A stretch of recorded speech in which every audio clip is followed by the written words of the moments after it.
No one even really knew that I was spending all day in my basement, like writing songs and singing songs and trying to learn guitar and messing around with loops and pedals all day. And I think, I don't know, it came as a bit of a shock when people found out I was like actually recording and writing records. Using a DIY setup, he hunkered down in his mother's basement and recorded an album.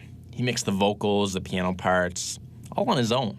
Eventually, he decided to throw it up online, and he called it Fog Lake.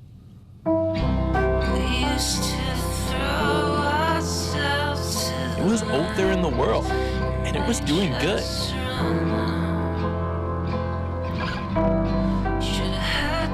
The Fog Lake, his name's Aaron Powell, he does everything himself.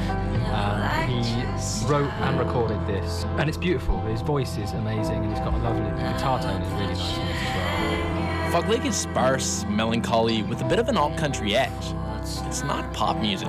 It's music you can kind of imagine listening to as you stare endlessly at the ceiling in your room, or as you watch landscapes pass you by out of a train window. It's cinematic.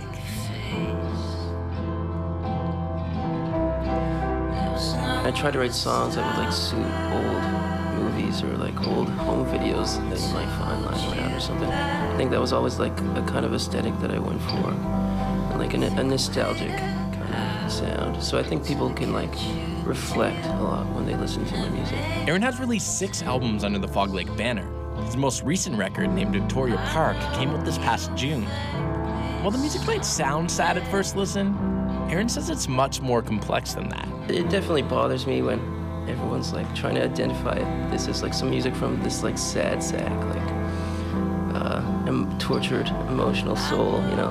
I don't know, I think that's kind of silly. I think there's a lot of feelings in the music, and I think on first glance you might listen to it and just think it comes from like a melancholic place, but I think if you delve deeper a little bit, you'll see that there's like a whole bunch of emotions going on there. And I definitely don't try to write sad songs. I don't sit down and write, oh man, this one's gonna be a tearjerker, you know. I just write whatever comes out, and yeah, I guess sometimes it tends to be from a more somber place.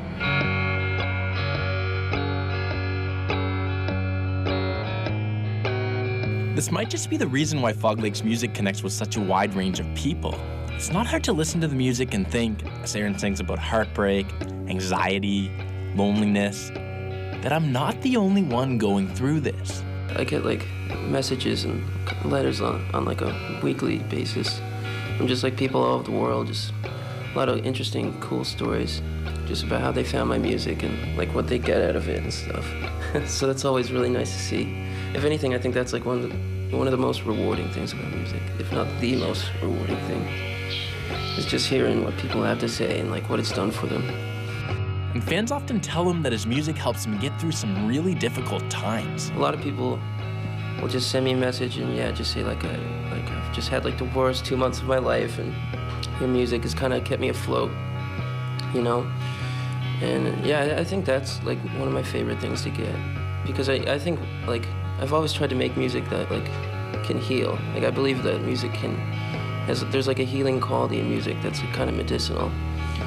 And yeah, I think if you can like create a feeling that someone else feels, you can kind of almost like cancel it out. You know what I mean? If you're kind of feeling something, someone listens to it and they feel the same way, it's like, it almost cancels it out in some way. And I think people can listen to the music and probably, I don't know, it can help them move on from things and just look at things from a different perspective. Fog Lake's success likely wouldn't have even been possible without the internet. If Aaron recorded this music 20 years ago, it's pretty likely that the music wouldn't have even made it off the island. I probably would have been making music, but I don't think it would have got much of a far spread, you know.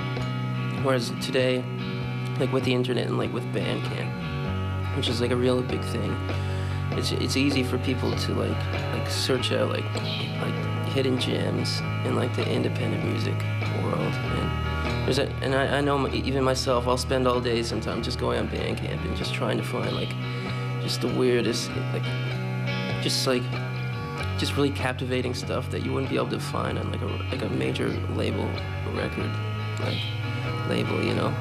I don't know. It's cool.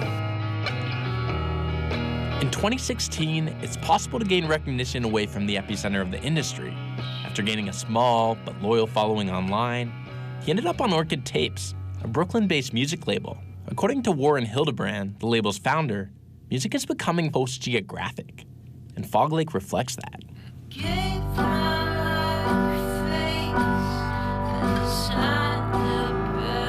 It doesn't really matter where people are from, and people aren't really defined by kind of, a regional sound or anything like that. It's just kind of like a testament to like the power of like the internet and how like things can get spread around and how people can kind of just either take influence or listen to really anything that they want to. Yeah, and it doesn't really matter if you're from like a place like that. I mean, you can reach people as far as there are going to be people that are interested. A new Fog Lake album is planned for later this year, and Aaron will tour it across eastern Canada and parts of the United States. But after that, the future of Fog Lake is up in the air.